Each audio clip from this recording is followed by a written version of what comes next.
Good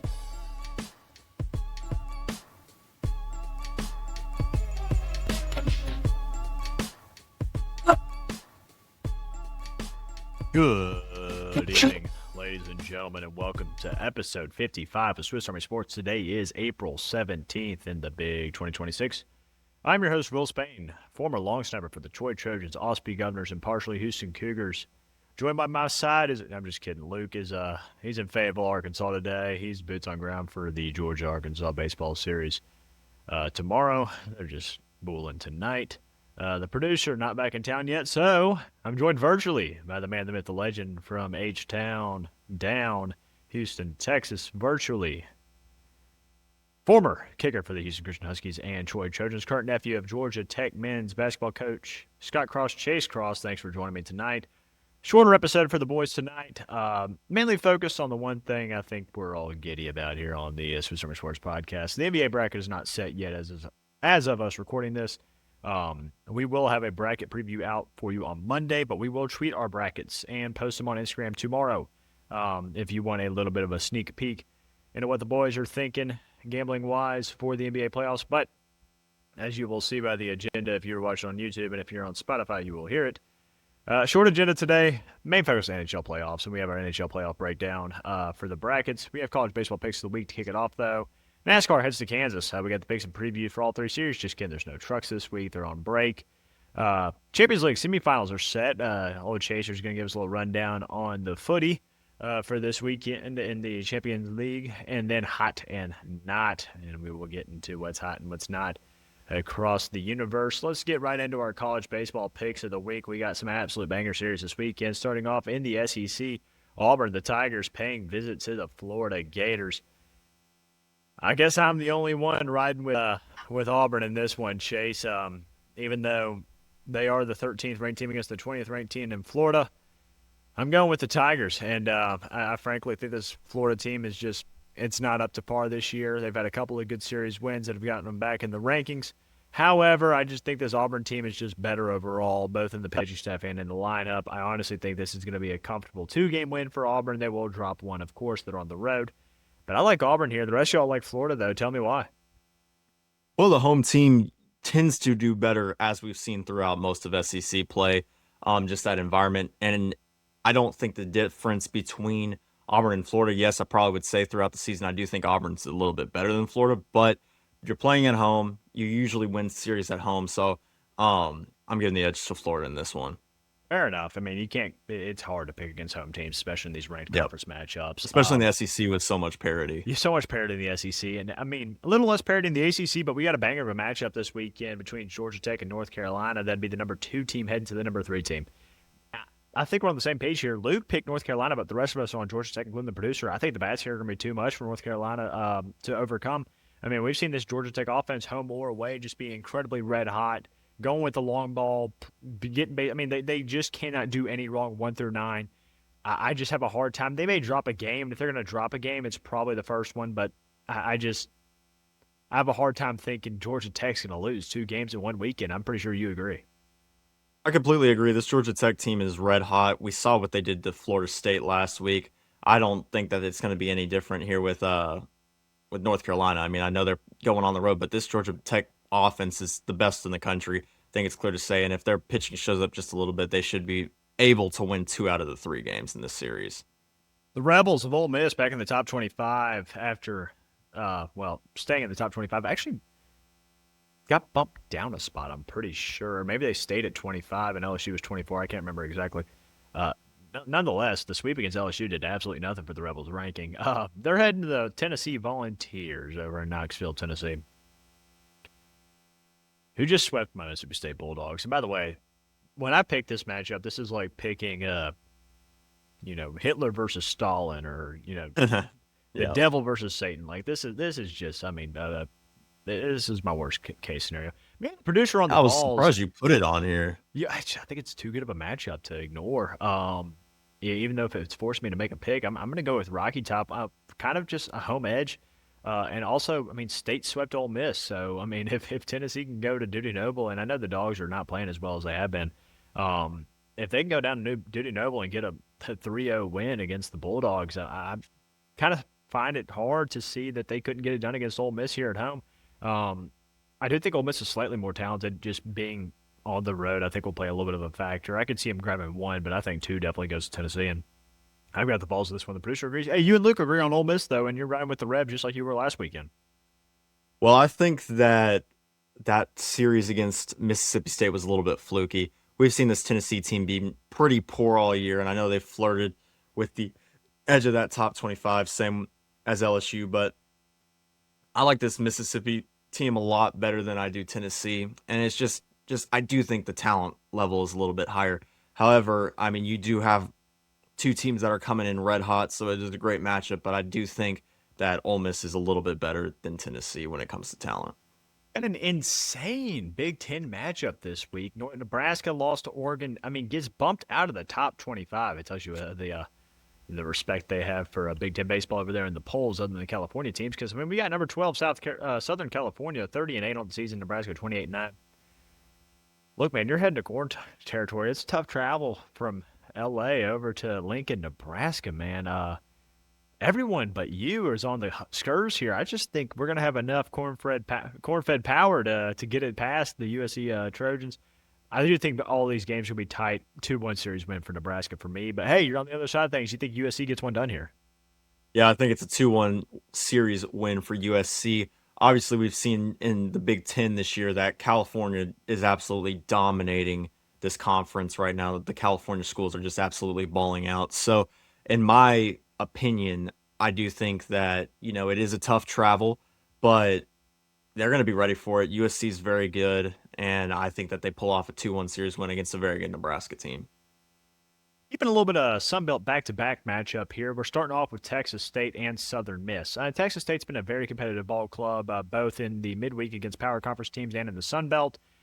They're heading to face the number 22 team in the country in Southern Miss, who has an elite home environment. I'm going with Southern Miss here, and I do think this series is a little bit closer than a lot of people are going to, on paper, give it credit for. And I think Texas State may even steal a game. I'm not saying they're going to. My series prediction is going to be 3-0 Southern Miss, but I would not be shocked nor surprised if Texas State was able to at least steal a game from the Golden Eagles on the road. Everybody's on Southern Miss here. Chase, you agree? Completely agree. I think Southern Miss is the best team in the Sun Belt Conference. And even though Texas State has been hot and has been playing some good baseball, I do like Southern Miss to get the win in this series. Speaking of Sunbelt baseball, the Raging Cajuns of Louisiana. And just by the way, Chase, I'm just now noticing, picked against his alma mater here. They're traveling to the Trojans of Troy. Maybe you're just trying to break the streak. Maybe you're just trying to get the Troy boys hot by picking against them. I like a little reverse psychology here. I think Troy's kind of turned a page. I think getting the road series win against Texas State. Yet, granted, you went and dropped a horrible, horrible midweek loss to New Orleans.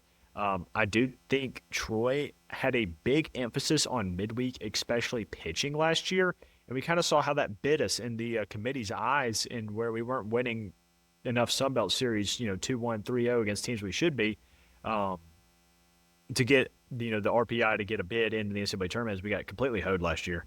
And I don't care what you say, we were like 38th or 40th in the RPI. We completely should have been an at-large team. I think it's 2-1 Troy. I do think Louisiana will win a game. It's a damn good ball club out of Lafayette, Louisiana. They hit well. They have decent pitching. I just do think these Troy bats right now are especially hot. Not necessarily the pitching being great, but I think the bats will be enough to carry the Trojans to a home win at Riddle Pace Field. Luke and Big Mike agree with me. Chase, hey, riding with the Raging Cajuns. Tell me why. Well, a little bit of reverse psychology. This Troy team is very hard to figure out right now. Every time that I've picked them to win a series, they've lost. So going a little bit different here, maybe picking against them. I've got a little bit of lead. So, hey, if turns out to be wrong and Troy sucks, I got a point up on you guys. And if, they turn it around, it's a win-win for me either way. So definitely would like to see Troy win the series because we talked about it last week. How much I hate spoke on this Lafayette. last podcast. I mean, that's why I'm kind of doubly shocked. I hate them, but at the same time, like, we need to get Troy rolling. We got to get hot right here before the conference tournament because I don't really see a way for them to make it in unless they win the conference tournament. Finally, we have Alabama paying visit to Texas. I thought I'd get at least someone to bite on this. We're all on the eyes of Texas. We're on the Longhorns. Yeah, dude, this is going to be way too much. I think Texas outright sweeps them, especially after what happened in College Station last weekend. They're definitely looking for a little bit of revenge. Got off to a slow start against Corpus Christi in the midweek. Definitely turned the bats on, though, after the sixth inning. I don't see a path for the Tide here to even sneak away with one in Austin. I'm going 3-0 Longhorns, and I think the bats are just going to overpower the Tide's pitching. And, man, unless Justin LeBron steps it up here in SEC play, I think it's going to be Texas all the way on a clean sweep. Luke and Michael also have Texas. Chase, you agree the Horns probably get it done in 3-0? Completely agree. I think, I hate to say it because you never want to get swept by your rival, but I think that was a perfect wake up call. Texas has been kind of playing mediocre baseball since the start of SEC play and doing nothing outstanding. Got punched in the mouth in Texas A&M series, and then Corpus Christi jumped out to a 6-0 lead on them. Kind of, I think, turned a corner a little bit in that game. Bats woke up, everybody got hot. Last time I checked, they were beating Alabama in game 1-2 tonight. So I think this Texas team turned a corner, and Alabama's going to get a little bit of that revenge from last weekend. Moving on now to the NHL playoff picture. It's time. I've been waiting for the Stanley Cup all year. I'm nervous as shit. I mean, I feel really good about our round one matchup as an Oilers fan. Everything past that makes me tremble in my boots. Let's get into it. Round one, Colorado versus LA. I was kind of generous here giving LA a win. I think they maybe win game four at home. Colorado outmatches LA in every facet of the game. I mean, it's star power. I mean, they 10% better on the penalty kill. They're even on the power play, and that's kind of my one pick against Colorado right now is their power play is like 27th in the league. It's not very strong. I it's my one bone to pick with Colorado. I think in order to win the Stanley Cup, you have to have a good power play, and Colorado just doesn't. And I kind of saw this with the Nashville Predators team that was really good. I think they were second in the Central like back in 2019, but their power play sucked, and they just couldn't win in the playoff series because they would get these opportunities and man up and couldn't capitalize on them. And that's kind of a question mark for me heading, and I'll talk about it heading down the road for Colorado. I just don't think it comes to fruition here in this Kings matchup. I mean, they outscore them on average by one more game. They let up half a goal less a game. I mean, Nathan McKinnon has 127 points on the year. I mean, the Kings' best points leader is 73 at Adrian Kempe. I just think this is a Kings team that got hot at the right time and it was able to sneak into the playoffs, only to be the sacrificial lamb and get absolutely destroyed by Colorado. So I've got the Avalanche moving on to the second round. I think this next game in this Central is probably the playoff series of the West, at least in the first round. Dallas and Minnesota are two very evenly matched teams in my eyes, and I think you saw that, Chase, when you watched the Dallas Minnesota game last week. I mean, this is back and forth play. I mean, this is just bang bang hockey. The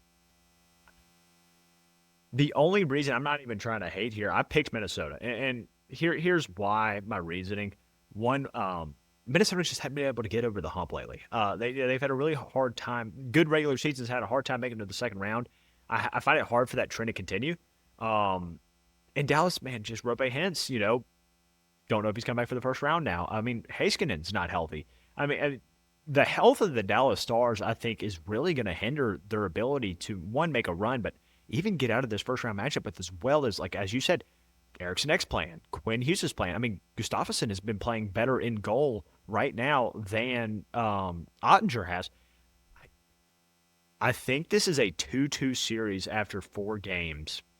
Minnesota steals one on the road in Game 5 and then comes back and finishes the job on Game 6 on home ice, and Minnesota fans are celebrating as they head to be the next sacrificial lamb against the Colorado Avalanche in the second round. Over on the Pacific side, I think this is a massive matchup nightmare for the Vegas Golden Knights. I think the Utah Mammoth match up extremely well. They are decently even in penalty kill. They're dead even in goals against per game. They are dead even in goals per game. They were only 3 points separated overall in the season, 92 and 95. Where's the edge? Where do we find the edge? Game 7, power play.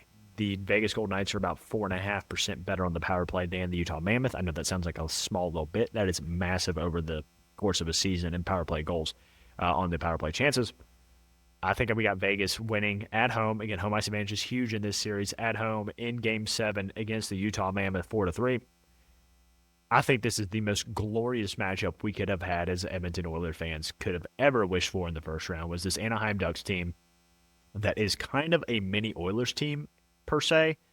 They love their high danger chances. They give up a lot of chances.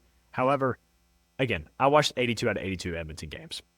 Our defense, ever since the trade deadline, picking up Colton Dock, Jason Dickinson on forward. We're getting healthy. We got Hyman back last night. Draisaitl is probably going to be go for game 1. The defense has tightened up ever since bringing Paul Coffey back. Goaltending has looked. This is the most confident I've been in my goaltender since Cam Talbot. Since we made a playoff run with Cam Talbot as the Oilers, I was more confident right now in Connor Ingram than I ever was in Stuart Skinner, than I ever was in Calvin Pickard, than I ever was in Mike Smith. So I really love the Oilers in this series. I said 4-0 sweep. We probably do lose a game here in Anaheim. I just don't think the Ducks are going to be able to skate with the Oilers, especially the playoff Oilers. I think there'll be some very high-scoring affairs, play the over 100%. But I do think Connor Ingram has been playing just absolutely unbelievable lately. Only gave up 1 goal to the Colorado Avalanche. Only gave up 1 goal last night to the Vancouver Canucks as we thrashed them 6-1. They literally fired their GM this morning. That's how bad their thrashing got last night. It's just this. If Edmonton loses this series to Anaheim, I will be extremely disappointed, pissed off as a fan. I may have to make a burner or something and go off on a tangent online. But I've got Edmonton moving on to the second round. Over to the East, man. We've got banger after banger after banger matchup here in the East. Starting off with Buffalo and Boston, I think this is a very sneaky first round game, especially for a 1 seed playing a wild card. This is one of 2 brackets I have. I have another one I entered in a family competition. I've got Boston winning in that one. But I just could not pick against the Buffalo Sabres in their playoffs for the first time in 15 years on the podcast. I have them winning Game 7. These teams are very even. Star power, I think, honestly leans towards Buffalo. But I think, Rasmus Dahlin, Tage Thompson are going to be able to get past this Boston Bruins team, even though David Pastrnak is an absolute force to be reckoned with. Boston's got a better power play. Buffalo's got a better penalty kill. You got to tilt home ice advantage with something like this, and I'm going to go with Buffalo in 7. Montreal against Tampa is another just absolutely insane banger of a series. I think their star power matches up well with each other. You've got Nikita Kucherov and Andrei Vasilevsky on Tampa's side, but Jakub Dobeš has been playing about the same level as Andrei Vasilevsky has been. And I think the goal scoring for Montreal is going to be the real difference here. As you have mentioned in text with me, Nick Suzuki has been on an absolute tear this year. Cole Caulfield scored his 50th goal. The kid is unbelievable, even though he's undersized. You've got Yurov Slavkovsky. You've got Ivan Demidov. You've got enforcers like Galley. It's Zach Eye if he gets ice time.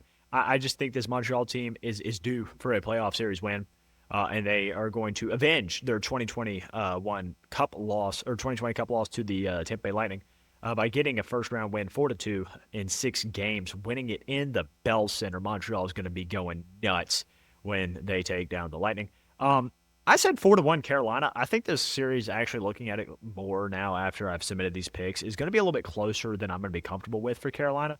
I think Brady Tkachuk is honestly due for a little bit of a breakout playoff series. He's going to push Carolina to the brink. The biggest question mark for me is Linus Ullmark in goal for Ottawa. He's just been piss poor as of late, and I think Carolina's going to be able to take advantage of that, even though their own goaltending has really fallen apart. I think they just have a very easy path. If they were on the other side of this bracket, I think they're bouncing the first round against any of those 4 teams. I do think they get past Ottawa in 5. And then the Battle of Pennsylvania, I think this is a tricky matchup. You've got Sid the Kid. He is aging, and I think people need to be able to take that into account. This is a young Philadelphia core that is going to be eager at the bit for their playoff chances. They barely snuck in. They have an awful power play, but they have a solid penalty kill. This is honestly, there is no measure behind this Flyers pick. It is truly gut, and that Stuart Skinner is on the roster of the Pittsburgh Penguins.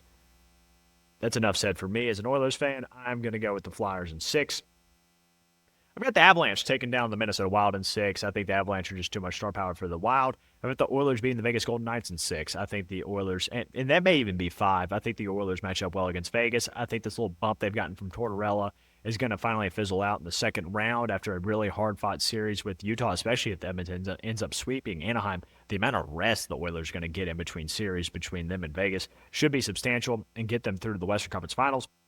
I've got Montreal better. They're just a better team than Buffalo in my eyes.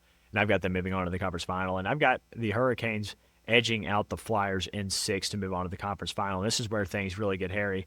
I think the Edmonton Oilers are going to win in 6 games against the Colorado Avalanche. We saw a banged-up Oilers team without Leon Draisaitl and Zach Hyman.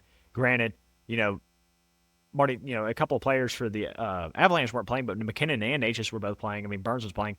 I think this Edmonton team is one, built for the playoffs. I think this is a complete roster that is built for the playoffs, not the regular season. I think we've seen that. I mean, the Oilers still have yet to win a division with Connor McDavid on their roster.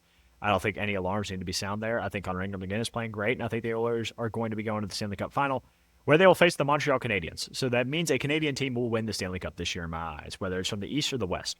Now, this may be a civil war in my relationship between the Edmonton Oilers and the Montreal Canadiens. I do not think we'll be able to be within the same state of each other while this series is going on. I've got the Oilers winning in 5. Oh my God, this would be a cakewalk of a Stanley Cup final, I think, for the Edmonton Oilers. Their veteran leadership, their goaltending has been on par with Jakub Dobeš.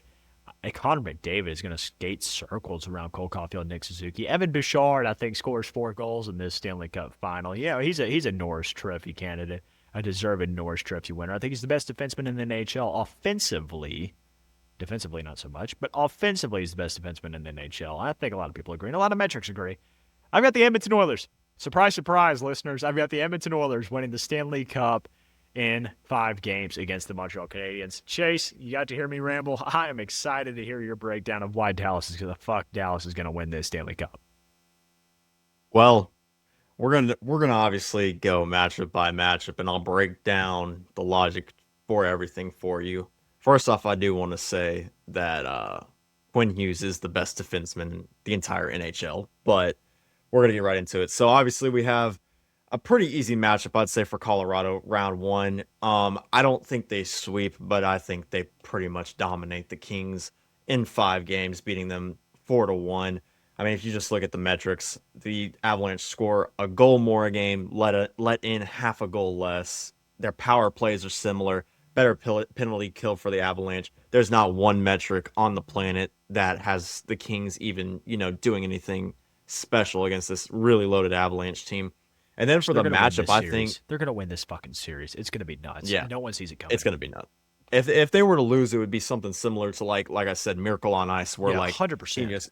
But there's no way. I just don't see the Kings beating the Avalanche in any series. Like, they could play this 100 times. I think the Avalanche win 100 times in a 7-game series. So, I mean, that's just my honest opinion of it. But this next series we're going to talk about, I think, is the best first-round series that we're going to see across maybe any sport in this playoff season. I think this is better than any NBA series we're going to see. I mean, this is an absolute banger. Stars versus Wild. I think these are the two most evenly matched teams in the NHL in terms of like talent, especially when they're playing each other. I mean, this is going to be an absolute banger of a series. Now, I do have the Stars winning in 6. I would say it would go to 7, but I think if the series goes to 7, I think the Wild win because Minnesota's just had absolute terrible playoff luck. But I'm going to go with the Stars here, and I'll explain why. I watched the game last week, and everybody played that's going to be playing in this series. I know that was Heiskanen got hurt in the game, and Stars actually looked better after he got hurt and came off, which was surprising. I know. We need Heiskanen back if we want to make a run. He's day-to-day, obviously, so he can come back anytime. And Hintz is looking like he could be a go, but still, like, we need both of those guys back because they make a very big difference. But that being said, just watching that Stars game last week, I mean, it's a true tell sign. Like, that was like a playoff game because it decided who was going to have home ice for this series. And, Dallas was down 3-1 at a point, came back, tied it up. Then the Wild scored again 4-3, and Dallas ended up winning 5-4. I mean, I just feel like that showed how serious the Stars were, one, about being this team, but like the resiliency within that locker room. I think that speaks volumes, especially against a really talented Wild team that pushed them at the end. That being said, I think Quinn Hughes is going to have an absolutely fantastic series.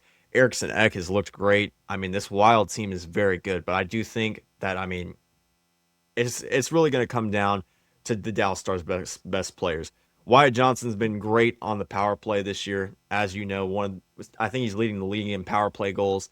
Rantanen's been obviously good when he's healthy. He's going to have to stay healthy and play well. Robertson's been one of the best goal scorers in the NHL, and Ottinger's going to have to get back to what he was doing Has to. earlier in the season. I think that's an X factor, don't you? I mean, Yeah, he just has 100% not in the been the series. I same. think Jake Ottinger decides the series, especially since it's so close. I mean, whoever comes out of the West, I think if Jake Ottinger plays how Jake Ottinger did at the beginning of the season and when they were on their winning streak, I think, like I said, Dallas can win. If Jake Ottinger plays like we've seen him play over the last couple of weeks, Dallas can bounce first round. I think that's what it comes down to. But I mean, these teams are so evenly matched. I mean, if you look at goals per game, they're separated by a tenth. Goals against per game, they're separated by a tenth. Their power plays are virtually the same. Their penalty kills are virtually the same. I mean, Kaprizov and Robertson have scored almost the same amount of points. Like, these are two super evenly matched teams, so I think it's going to be a great series. And then you look at the other really tight series in this hold on, I'm pulling it up. And then you look at the other really tight series, I think, on paper, is the Utah Mammoth versus the Vegas Golden Knights. I think the Mammoth are a matchup nightmare for the Knights. This Mammoth team kind of has flown under the radar a little bit, just, with the move to Utah, first off. And then secondly, I mean, just not a lot of people talking about them. And I don't know if it's for lack of star power, because I wouldn't say that, but just not as many big NHL names. You know what I mean? Yeah, no, I mean, Logan Cooley isn't exactly your household Yeah, NHL name, but I mean, he's an exactly. absolute stud. No question, no question. And so, I mean, this series, I mean, both these teams, if you look at the stats, are almost identical. Knights were on 95 points throughout the season. Mammoth were on 92. They both averaged the exact same amount of goals per game and goals against per game. Vegas has a little bit better power play, which I do think factors in. Obviously, power plays in the Stanley Cup playoffs become so much more pivotal than they do in the regular season. And not to say that power plays don't matter in the regular season, but in the Stanley Cup playoffs, I mean, you just know how important it is to have a man advantage in the playoffs. So that's my reason for picking the Knights. I've got them in 6 as well, because I think in a game 7, just being the young, kind of newer team, I think that they could pull a crazy upset, end up being the Knights. But I got the Knights going through. And then I agree with you. Unfortunately, you want to root for the Ducks to maybe make it competitive, but it's just not going to happen. They're very similar build. Like, their build is very similar to the Oilers, but this Ducks team just lets in way too many goals, and they cannot score at the rate that the Oilers can score. I think these games will probably be very high scoring both ways, because, I mean, Anaheim could score with the best of anyone, but I think the Oilers will outscore them even more, because Anaheim's defense is absolutely shocking. And I do think that, Oilers defensively have shirted up a little bit over the last couple weeks. And then looking at the first round in the Eastern Conference, I think that all 4 of these matchups are absolutely bangers. It's gonna be great Um, hockey. Great hockey. First round, I actually wanted to pick Boston here. I agree with you. I think It's so tempting because on paper, you kind of look at this and you're like, man, yeah, Boston kind of is better than Buffalo. a little bit. I mean, when you look at Boston's power play is a lot better than Buffalo's power play, which I do think that factors in.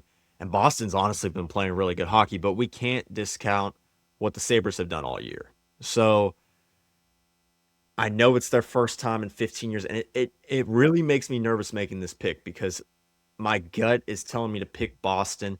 But you know what? I love the fact that the Sabres have made the playoffs for the first time in 15 years. Let's give their fans a little something to celebrate, because it's been misery for, a greater part of a decade. For most of years in my life, like, the Sabres have been absolutely terrible.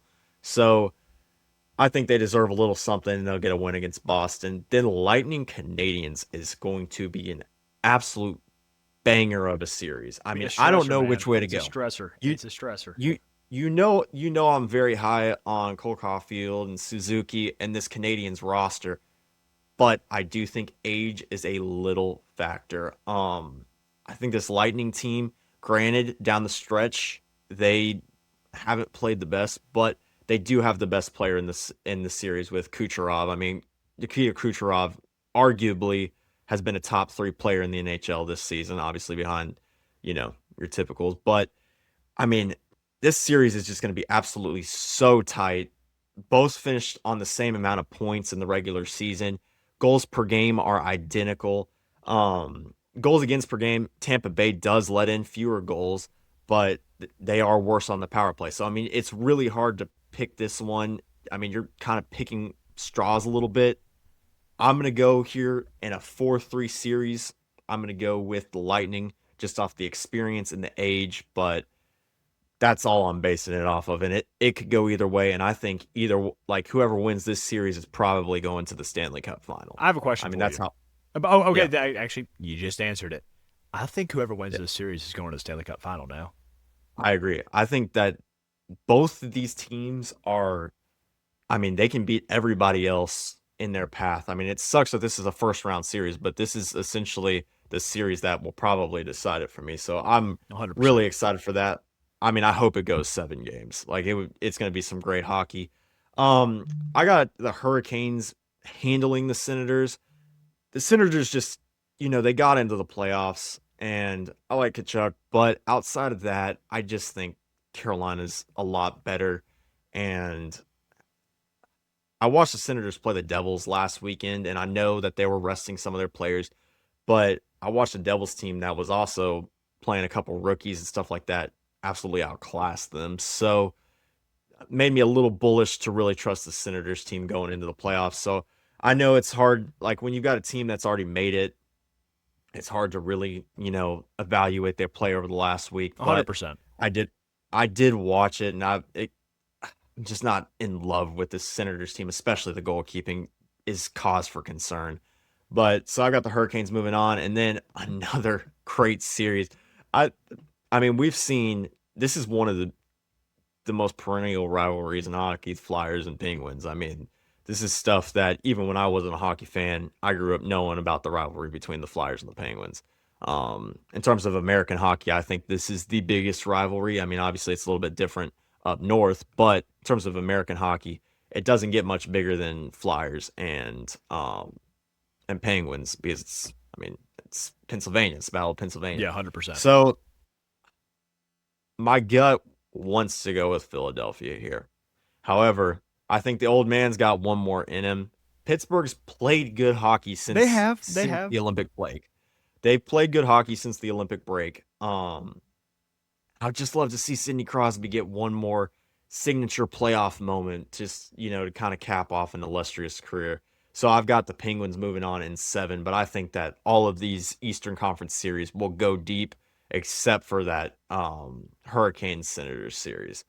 Then we get to the nitty gritty of everything. I think this Avalanche Star series, we've already seen this one play out a couple times over the last couple of years. We've seen Dallas get the better of Colorado, and I think that kind of continues. There's something just mental about it. I do think the Avalanche are probably a little bit better, but they since the Olympic break, I wouldn't say that they've necessarily wowed me. Now Dallas did coming was red hot coming off the Olympic break, but post like last month have not played the best hockey. Um, it's just really going to see who kind of stays healthy through the first round of games. I mean, I think this is going to be an absolute belter. Could see it going either way. Um, I think this one will probably go 6 or 7 games as well. Um, but I'm gonna home a little bit. I've got Dallas beating the Avalanche. Done it before. They'll do it again to get back to. I mean, we said this when we went and watched them Yes, we in did. uh Yes, in we Dallas did. that it was going to be Dallas and Edmonton on a collision course because I think Edmonton absolutely handles the Golden Knights. They're going to have too much, especially with Draisaitl coming back at this point. He'll be good to go. Um, and I think it's a collision course on. We're going to see a repeat of the Stars Oilers Western Conference Finals again. And then looking over at the East, I think that the Lightning are going to pretty I think the Lightning get it done in 5 or 6 against the Sabres. I like this Sabres team, and but I just think the inexperience and no playoff success, like none of the players that have like nobody in that organization has experienced success. Players obviously have if they've traded in or come out, but nobody in the organization has really had immense playoff success. And so I think that does affect you a little bit if you haven't been there and done that. The Lightning have. I think the Lightning get past the Sabres. And then I think the Hurricanes will handle the Penguins coming off a tough series with the Flyers to set up a Lightning Hurricanes Eastern Conference final. Oilers Stars. This is a really tricky one. I know Dallas will have home ice, right? Yes, I think Yes. so. Yeah. Yeah. So I do think that will play a factor. I think this one goes 7 games. I think it's an absolute. I mean, we saw what happened in real life last time they played, so that is fresh. I mean, But it's a couple months, like it's a month ago, and they're playing different. But at the same time, I mean, it's fresh. I think this is going to be an absolute banger of the series, like the last ones have been. I mean, I will say that happened last year in the regular season. Y'all belted us a couple times, and yes, no, yeah, I we, know. we know how to we know how to bring the belt to ass when it counts. But I respect the I know. pick, I mean, and you were trust me, that always gonna y'all. pick. But this was what was going to happen in my bracket back at the Olympic break. I mean, it was going to be Stars Oilers meeting head to head. I mean, it's happened too many times already for it not to happen again. I think definitely the Oilers have an easier path and will probably be a little bit more well rested than the Stars. Um, it's just going to be that this one's at the flip of a coin. I think, the star power definitely rests with the Oilers, but I think Dallas is a little bit better than defensively. If Jake Ottinger plays well, they win this series. Like I said, Ottinger's the X factor for this playoffs. If he plays well, I could see the Stars making a run. If he plays poorly, I mean, the Stars could be bounced first round. But for, homing's sake, I've got the Stars going to the Stanley Cup final. And I've got the Lightning beating the Hurricanes 4-2. I think, I've talked about how much I like the Lightning all year. Granted, they haven't played great hockey as of late, but I do think they get it into the Stanley Cup final where the Stars eventually beat them in a 6-game series for the Dallas Stars to win the Stanley Cup. God, I hope that does not happen. I will never hear the end of it. I will be insufferable. You'll Yeah, never I hear the will end of it. never hear the end of this if that happens. Let's look at Luke's bracket. This is always going to kind of be an interesting one to see what old Luke cooked up in the kitchen. We'll see if he knows a little puck. He thinks like us, the Avalanche win in 5. For some reason, he thinks the Minnesota Wild are obsolete, and he thinks the Stars win in 5 games there. He has the Mammoth winning in 7, which I love. I love that pick. And he has the Oilers winning in 6. On the other side, he thinks Boston again is just a non-existent team, and they sweep. Buffalo sweeps the Bruins 4-0.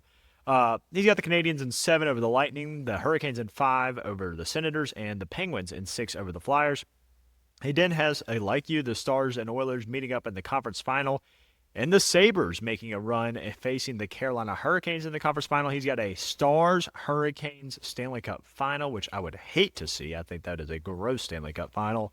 And he has the Carolina Hurricanes winning the entire thing. And let's take a look at what the producer has cooked up. That's a little bit more like it.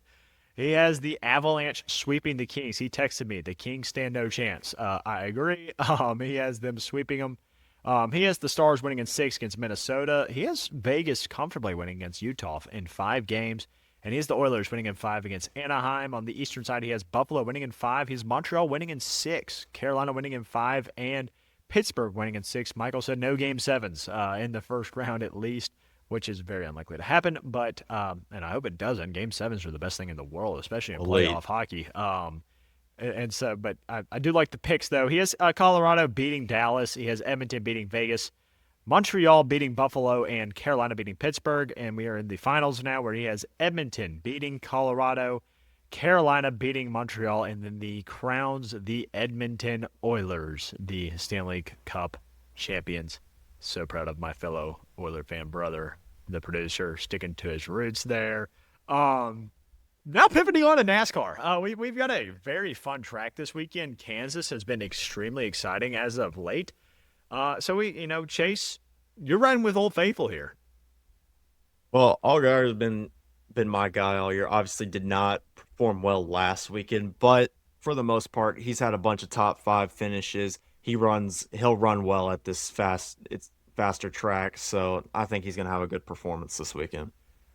Of course, Luke Rise with Sheldon Creed. I'm going to go with Brandon Jones. Non-cup names here, winners since 2019. Brandon Jones has won it 3 times. He won it last time out in 2025. He has yet to get a win this year for Joe Gibbs Racing in the O'Reilly Series. I think he gets it done in the 20 car and gets the 20 car on the board in the O'Reilly Series. Now pivoting to the Cup, Luke took Kyle Larson. Kyle Larson has ran extremely well at Kansas. If there was going to be a race course for Kyle Larson to exceed at this year, it probably is Kansas. But I'm going to go with another past winner, and I think we get Trackhouse on the board here with Ross Chastain, man. Ross Chastain has ran well this year. I think Trackhouse is due for a breakthrough, and I think they're going to get it done here at Kansas. Ross the Boss is going to smash a watermelon after the finish for the one car. He's running the Bush Apple one car this weekend as well. That is pretty elite stuff. It is a gorgeous looking car. Chase, I could not have ever foreseen this one coming. Another Well, previous I winner mean, at Kansas, by the way. So exactly. I mean, if it ain't broke, don't fix it, especially with the history here. Previous winner here and 2311 has ran really well this season, especially even last week at Bristol, which I don't think fits their car extremely well, and they still had a top 5 finish. So I think, they found lightning in the bottle. It's kind of with F1 when when Lewis Hamilton was with Mercedes and Mercedes just had a better car than everybody else and it wasn't even close. That's kind of how I feel like 2311 is this year, that they just have the best vehicle on the track. So it's hard to not pick against them. So I'm going to go with the guy that's leading in the cup totals right now. fair enough. Hard to pick against Tyler Reddick. The Champions League semifinals are set, my boy. We have Paris Saint-Germain, Bayern Munich, Atletico Madrid, and Atletico Madrid. Arsenal. Chase, I have my picks in mind, but I want to hear you break it down. What has happened in the All right. quarters, and how do you see these semifinals and final going? So for those who didn't watch, this last week we had a very exciting quarterfinals of the Champions League. Starting off, Paris Saint-Germain really dominated Liverpool over 2 legs. I thought Liverpool had, especially in the return leg at home at Anfield, Liverpool had some opportunities to make this tie closer against Paris Saint-Germain, but they were just never going to get into it, being down already 2-0 going into that return leg. And PSG just eventually had too much for them with a great goal by Dembele, and Paris is looking really good with a 4-0 aggregate win over Liverpool. And then the tie everybody's been talking about, probably the best game I've seen all of the 25-26 season. Real Madrid versus Bayern Munich was actually absolute scenes. Last week, Bayern Munich went into the Bernabeu at Real Madrid and won 2-1. And I mean, this game was absolutely insane from the jump, starting with a bad pass from Manuel Neuer to Real Madrid to Arda Güler to set up a first-minute goal. Bayern Munich bounced back to make it 1-1. This game was just, there were so many opportunities for each team to win. Ultimately, a red card to Eduardo Camavinga in the second half kind of ruined Real Madrid's chances when they're still tied 4-4 with Bayern Munich, and they just kind of slammed the door shut with, a great goal from Luis Diaz and then following up with another great goal from Michael Olise, who is absolutely fantastic in this tie. I mean, this is definitely, if you're a Madrid fan, I mean, it's 2 seasons now without a trophy. Terrible. I mean, if I'm just shocked because, I mean, this is the biggest club in the world with the most money. To not have a single trophy in the last 2 seasons is not at their standards, especially when they bring in the presumptive best player in the world, Kylian Mbappe, to the side. I mean, if you look at the amount of talent in their team, be doing a lot better. But this Bayern Munich attack, I mean, it's just absolutely fantastic. I mean, your guy Harry Kane is on 50 goals this year, has been playing out of his mind. Luis Diaz coming in from Liverpool has been great. Michael Olise is up for the Ballon d'Or as long as with Harry Kane, they're getting Jamal Musiala back healthy. This is a great Bayern Munich team. Then looking at another great game, I mean, we were blessed with some great games this week. Atletico Madrid, Barcelona. Atletico Madrid came into this game with a 2-0 lead over Barcelona based off a red card in the first game. And everybody kind of felt like, Diego Simeone and Atletico were going to park the bus. And I think they tried to start the game, but Barcelona absolutely blitzed them. Lamine Yamal was fantastic in the first half, scored an early goal. Fermin Lopez, I believe, scored a second goal. And then Atletico Madrid, I mean, it looks like they were on the ropes. It was 2-2, and you're like, man, Barcelona's going to run away with this tie. And then in the 30th minute, Ademola Lookman, their new signing that they got in this January transfer window, scores a fantastic counterattack goal for Atletico, and they take a 3-2 lead that they were able to hold on for the rest of the game. Barcelona gets another red card, and Barcelona's out of the Champions League again. Very shocking. And then the most boring tie of this entire Champions League, I think it could be said. Arsenal scored a late goal in the first leg against Sporting, and that was the only goal for this entire tie. So Arsenal moves on with a 1-0 advantage over Sporting. Sporting actually had a lot of chances to win this game. If I'm Arsenal, if I'm an Arsenal fan, I'm definitely very concerned about how my team's played over the last couple of weeks. They're doing enough to get over the line, but I mean, they are not playing an exciting brand of soccer. So now we're setting up. I don't know if you've seen a lot of this, but now we're setting up kind of a unique final where Atletico Madrid and Arsenal are very known for playing what's called anti-football, where they defend, they sit back. Once they get a goal, they kind of park the bus, 10 men behind the ball kind of style. And then PSG and Bayern Munich are playing some of the best soccer we've seen, very expansive attacking soccer. So I'd like to hear your picks, and then I'll give you my picks. Which way do you see these ties going? So I'm a little biased in this first matchup. I think the attacking power of Bayern Munich's going to overwhelm PSG just a little bit. Not only do they have my boy Harry Kane, but they also have my boy Robert Lewandowski. So it's just Bayern Munich is a little close to home in terms of German football clubs for sure, or non-English football clubs, period. If I had to pick a non-English team to be my favorite, it would be Bayern Munich. So I'm definitely rolling with Bayern here, and I will go ahead and just foreshadow this. They are going to win the Champions League this year. I have wholeheartedly believe that. I think that we have not seen a better team in form in the Champions League, especially in the knockout stages, as Bayern Munich has been. Especially, I think they overcame their hardest challenge already in Real Madrid. On the bottom half, I think I completely agree. Both these teams kind of play anti-football, and they are a get the goal, park the bus kind of squad, which makes me think they're not as confident in their defense as they should be. Arsenal's got too much going on right now. And I think you would probably agree with this. They are bottling the Premier League. They are in the semifinals, not playing great in the quarters against I would say, on paper, lesser Sporting team.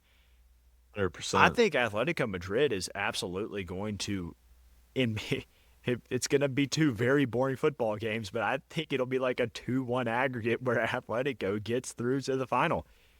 Completely agree. Bayern Munich will Well, destroy Atletico, and they will eventually be the UCL champions. And my boy Robert Lewandowski and Harry Kane both get the trophy they so rightfully deserve. That well, Tottenham and Fulham. unfortunately, I got to tell you, Lewandowski is actually at Barcelona, so he just got knocked out. But Wait, and wait, wait, that's wait, why they wait. have Harry Is Kane he now. what? He's on Barcelona now?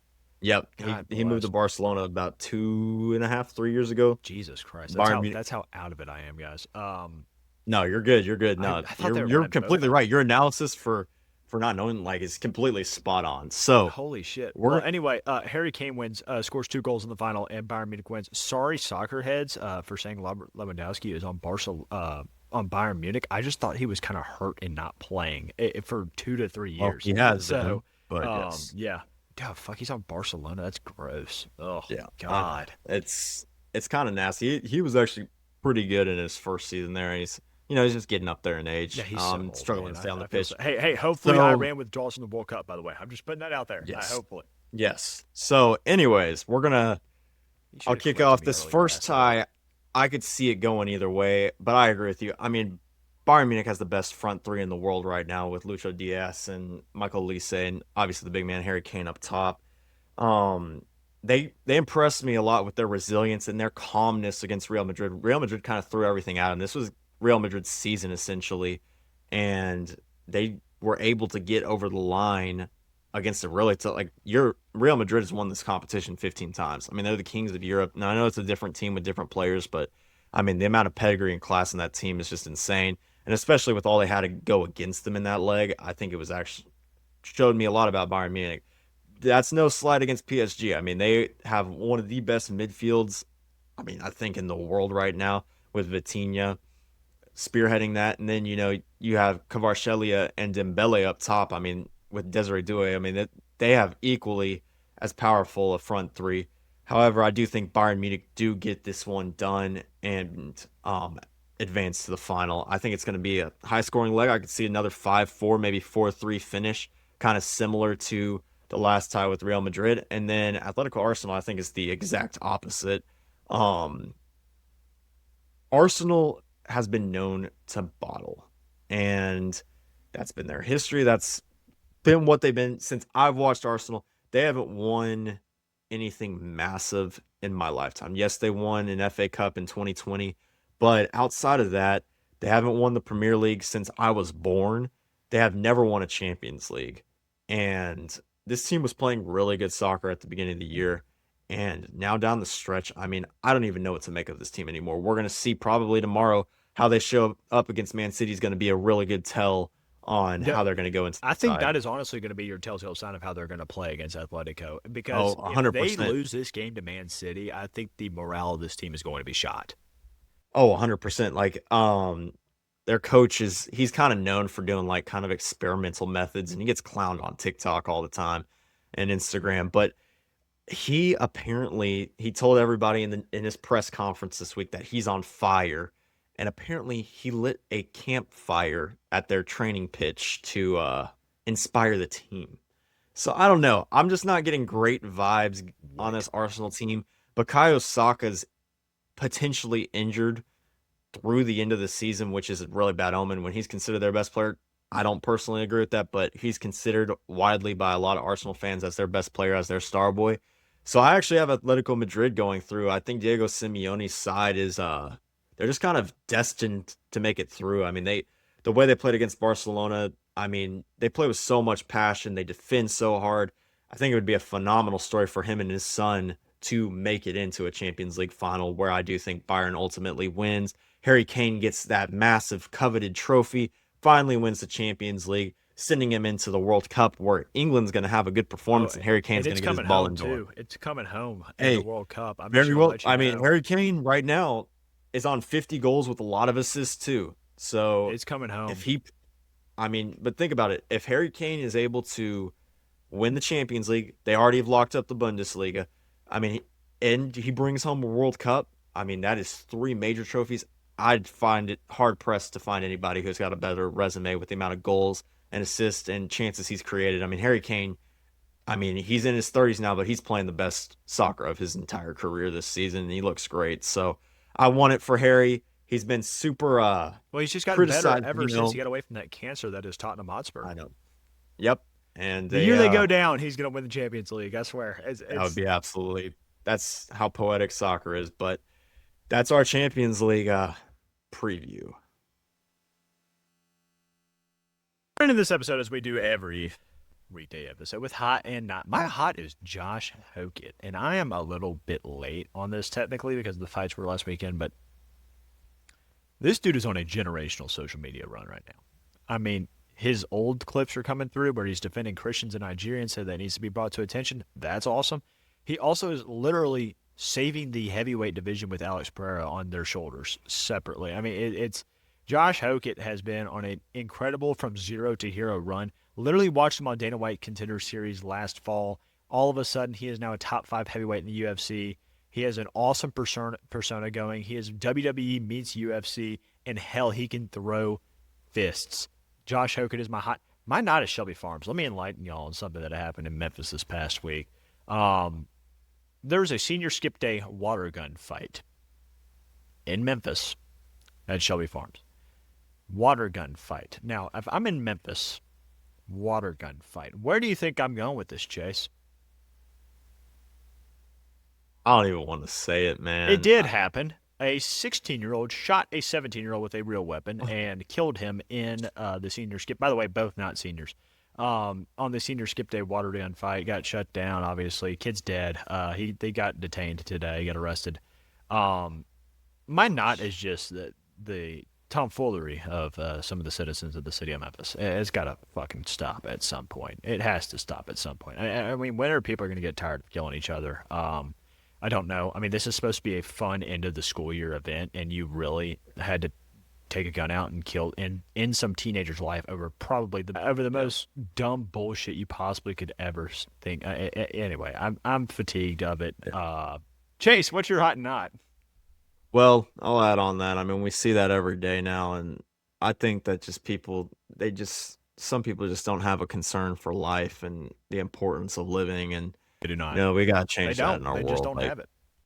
Like just killing somebody over something stupid. Like even think about all the students. Like they're gonna remember their senior skip day not fondly now. Something that's supposed to be fun to culminate, 13, 14 years of education, where you're not going to see all the people you've grown up again probably ever again in your life. So, I mean, it's just um, heartbreaking. But again, on a and lighter side and more demeaning side about the World Cup pricing, there's some bullshit. Talk to me about oh, I'm gonna hot. go Yeah, into yeah, that. yeah.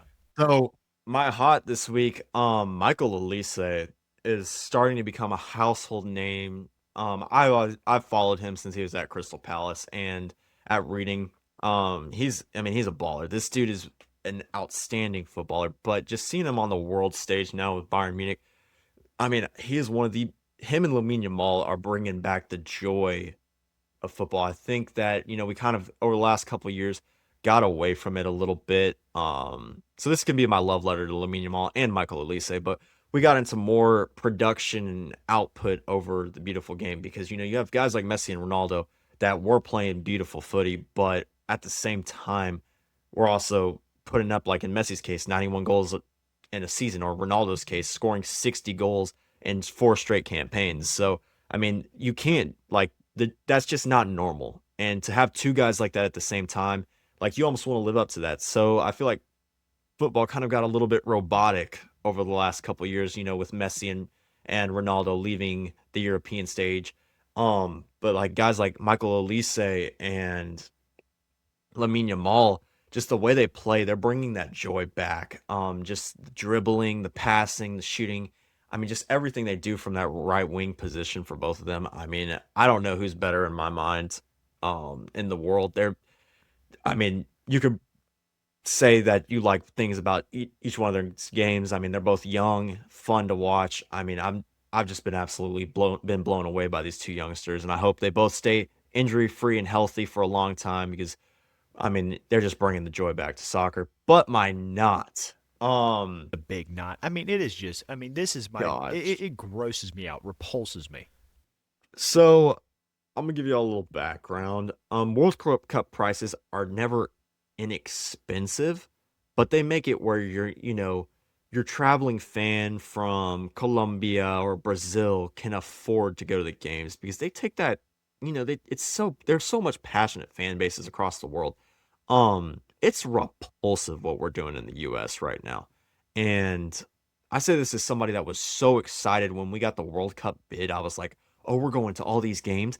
Now I'm not even going to a single one because the average ticket cost for just one person, I mean, it's almost $500 and that's resale and you're going to be sitting nosebleeds.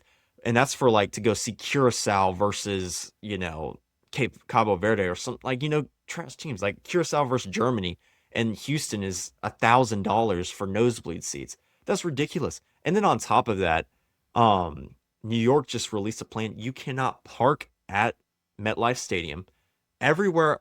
Like, and this is what I've heard, and I've done research on it. Everywhere around that stadium, it's in the middle of nowhere. There's nothing but parking lots, and they're not allowing you to park outside of MetLife Stadium. You have to spend an extra $150 to ride their transit systems to get you to the game. So not only are you charged, I mean, whatever you paid for your tickets, I mean, I'm sure it's $1,000 plus. Then you have $150 on it per person to ride their transit. Then whatever you spend at the game, all like it's just they're price gouging everybody, and there's so much demand for it that truly only the elites are going to be able to show up and not the true fans. And it just sucks because, this is such a global sport that everybody can enjoy. And the World Cup's such a beautiful thing where less privileged people are able to go and show up and support. And we've just absolutely ruined it. And it sucks because, as Americans, like we can do such an amazing job and put on a phenomenal tournament because we are the best country in the world and we have such amazing resources, but we don't need to price gouge people over here. Like we don't need to be doing that. And it just sucks that across all sports, I mean, we're seeing it now. It's so hard to go to sporting events and it shouldn't be that way. Everybody's just getting really greedy. But I mean, like, in America, the demand is so high that they can charge the rates that they want to charge. So it sucks. I hope we can take care of it and that there's a simple fix because we need to get the true fans back in the buildings and not just these rich elites because the environments are dying. Yeah, 100%. I mean, the get-in price for some of these first-round NHL playoff games are insane, especially in Buffalo. It's ticket pricing. It truly has been ruined by Ticketmaster, first off, and then the ability to resale tickets at such an ease has truly overcome people just buying a shit ton of tickets at drop and then reselling them for stupid prices. It's just gotten out of hand. I wholeheartedly agree. Sorry to end y'all on such a somber note, but tune into some effing hockey this weekend, guys. I promise you, if you're not into hockey yet, you will be after this weekend and after the first round. I guarantee you, it will happen. And that'll conclude it for episode 55 of Swiss Army Sports. This has been old Will and Chaser. Until Monday, have a good night.